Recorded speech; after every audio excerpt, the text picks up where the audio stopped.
अरे कोमट पाणी असा या मका काय आंघोळ करूची असा? तुमचं फ्रीज बंद असा काय? मका थंडगार पाणी लागता, घेऊन ये जा पटकन. त्याने तुझं पण ग्लास. सॉरी मॅम, मी घेऊन येतो. ये घेऊ. मी खेळू. लावते हे घेऊ. Ma'am order. रे तन्या तुका भूक लागली होती ना? सांग काय तर सांग. विचारते आज काय मेन्यू हा? आज मिसळ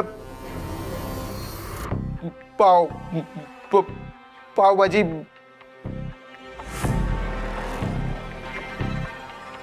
अरे दादा, आमका समजतला ना ह्या भाषेत सांग. तुका समजतला ह्या भाषेत नको बोल.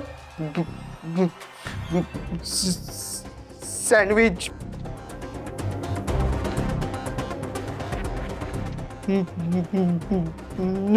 काय अजून काय? मिसळ.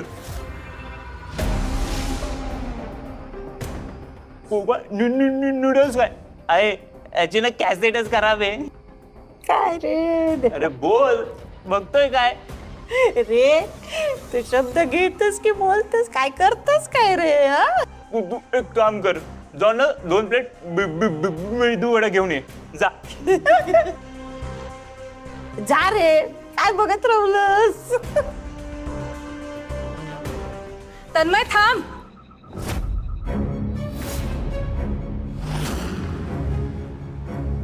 काय चाललंय? रघु इथे तुला एंटरटेन करायला आलेला नाहीये. तो शांतपणे त्याचं काम करतोय आणि तुला हसायला सुचतंय. तायडे अगं सहज गंमत केली ग. सहज? तुला त्याचं अडखळत बोलणं दिसलं, पण त्याची मेहनत नाही दिसली ना? त्याचा संघर्ष नाही दिसला? त्यांनी बोलायला तोंड जरी उघडलं तरी तुझ्यासारख्या घाणेरड्या मनोवृत्तीचे लोक त्याच्यावर हसणार आहेत हे त्याला माहित नसणार आहे का? पण तरीही तोडकं मोडकं का होईना तो बोलण्याचा प्रयत्न तरी करतोय. संघर्ष करतोय तो, कारण त्याचा त्याच्या मेहनतीवर विश्वास आहे.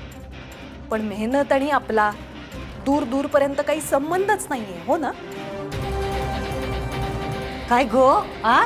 इतक्या लोकांसमोर माझ्या तनाचा अपमान करतस? मी कोणाचाही अपमान केलेला नाही आई, पण काय आहे ना, चूक ते चूकच असतं. मग ती तुझ्या तन्यानी केली तरीही. आणि किती सहज एखाद्याच्या व्यंगावर हसतो आपण, पण त्या हसण्याचा त्या व्यक्तीच्या मनावर काय परिणाम होईल याचा जरासाही विचार येत नाही का आपल्या मनात? आणि रघु हा इथला वेटर नाहीये फक्त, तो आमच्या परिवाराचा एक भाग आहे, आमच्या टीमचा एक भाग आहे, आमची फॅमिली आहे तो.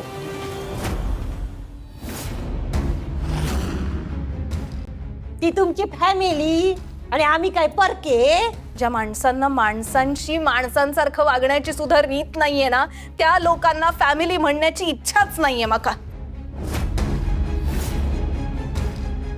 माझ्या स्टाफशी जर तुम्हाला व्यवस्थित वागता बोलता येत नसेल ना, तर यापुढे या कॅफेमध्ये तुम्ही पाऊल ठेवलेले मला चालणार नाही.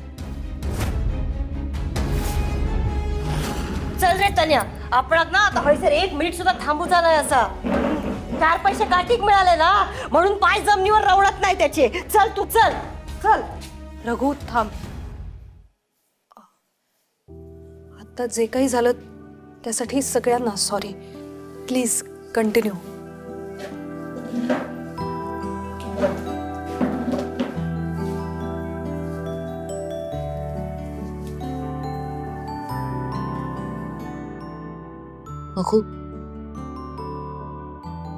माफ कर मका यायला जरा उशीरच झाला, पण आता आली आहे ना मी. आता तुझ्यावर काय कोणावरही अन्याय झालेला मी सहन करून घेणार नाही. आणि रघु, एक गोष्ट कायम लक्षात ठेव, तुझा अडखळत बोलणं हा तुझा दुबळेपणा नाहीये, ते तुझं सामर्थ्य आहे.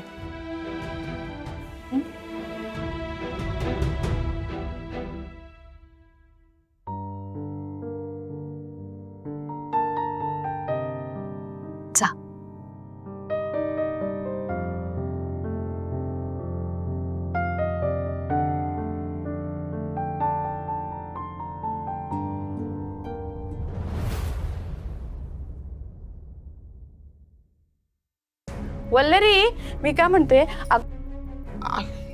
तू अडी काम करून राहिले आणि डिस्टर्ब करून राहिले का ग मी? सॉरी खरं प्लीज अहो, तुम्ही सॉरी म्हणत जाऊ नका. तुम्ही काही डिस्टर्ब नाही करत आहात मला. बोला, काय काम होतं? अगं, जन्माष्टमी राहिली ना, पूजा करायला पाहिजे ना आपल्याला, सागर संगीत व्हायला पाहिजे, म्हटलं तुला विचारावं सगळं. वहिनी, अहो यात काय विचारायचं? तुम्ही मोठ्या आहात, सगळे निर्णय तुम्हीच घ्यायचे. इनफॅक्ट माझी काही मदत लागली तर प्लीज मला सांगा. नाही म्हणजे तुम्हाला काही बाहेरनं आणायचं असेल ना तर मी घेऊन येईन. हां चालेल. वल्लरी, आपण नाही पूजा सागर संगीत करूया. अगदी कसं आहे ना, ही पूजा केली ना, तुम्हाला खात्री आहे यावर्षी तुले नाही तर मले कोणाला तरी बाळ होईल, घर कसं भरल्यासारखं होईल. आपण ना घरीच प्रसाद करूया, सागर संगीत एकदम जास्तीत गुदांटे, विरजण लावते आणि पूजे उपवास असणार की नाही पूजेचा, म्हणजे आपण साबुदाणा बी करायला लागेल. हो, सगळी तयारी करते मी. अगं का वहिनी, एक विचारू का? हां. नाही म्हणजे महेंद्र दादा चिडल्यात माझ्यावर, मला माहिती आहे. तुम्ही चिडला नाही आहात ना माझ्यावर? काय मी काय बोलू राहिली तू? अगं, ह्या घरात ना मला तुझ्यामुळे आपलेपणा वाटतो. ग तू आहेस म्हणून बरं वाटतं मला. माझी बहीण सुमन, तिने तर मनोज भाऊनं उद्ध्वस्त केलं होतं अगदी, पण तिची मोठी बहीण असून मला आपलं म्हणलं तुम्ही. घरात आश्रय दिलात, मला समजून घेतलं. वहिनी प्लीज, काय बोलताय तुम्ही? बघा, तुम्ही उलट महेंद्र दादांना सावरलंय, त्यांच्या पाठीशी खंबीरपणे उभे राहिलात, त्यांना प्रत्येक वेळी सांभाळून घेताय तुम्ही. उलट आम्ही तुम्हाला विचारायला पाहिजे की तुम्ही महेंद्र दादांसोबत सुखी आहात ना? हे बघा, तुम्ही आमच्यासाठी खूप करताय आधीच. हे गो, यांना पण किती समजून घेतेस तू. त्यांच्या कामधंद्यासाठी किती वेळा पैसे दिलेस त्यांना, पण सगळे बुडवले. एक पण कामधंदा जमला नाही. वल्लरी, एक सांगू का तुला? विनंती कसली करताय? हक्काने मागा माझ्याकडे जे काही हवंय. बोला, काय हवंय? वल्लरी, यापुढे हे घर यांच्या अनावर करायचा विषय काढायचा नाही. हा, मी समजावेन यांना. मला कळतच नाही ग, यांच्या डोक्यात ही खूळ कुठून शिरलंय. मला आपलं घर एकत्र पाहिजे ग. तुम्ही खरंच किती विचार करता या घराचा. तुम्हाला हवंय अगदी तसंच होणार आहे सगळं.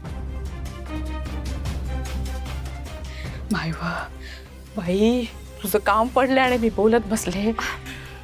तू कर, मी देवळात जाऊन येते. हा बरं, नका काळजी कर. बस बस बस. हा,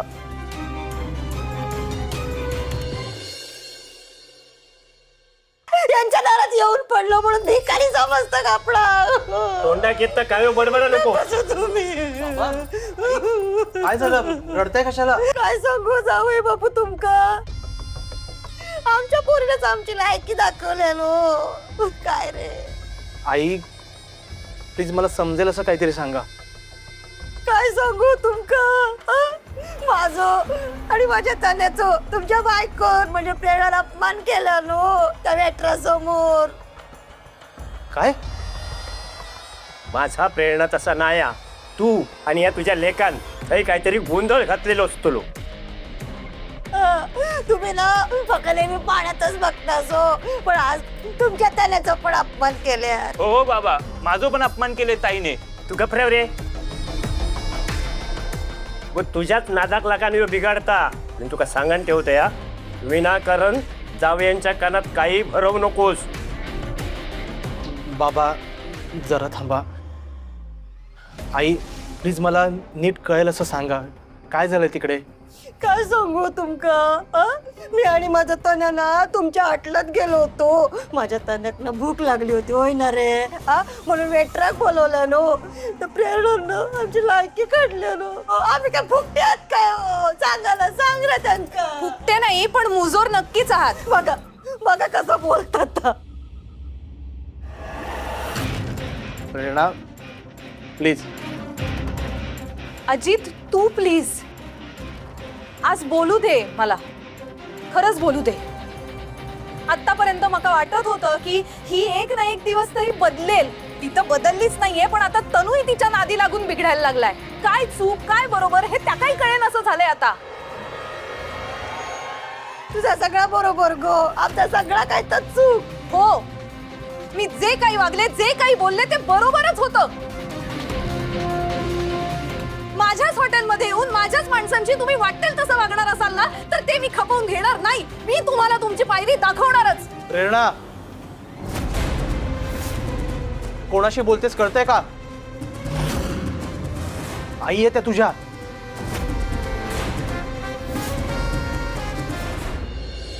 बघलास कसं बोलतात हा? आमचं पोरग्या ना हो. देवा या सगळं ऐकण्याआधी माका बरट का नाही रे दिलं, बरट का नाही दिलं. आई मी तुका शेवटचं सांगते. प्रेरणा माझ्या घरात मोठ्या माणसांचा असा अपमान मी खपवून घेणार नाही.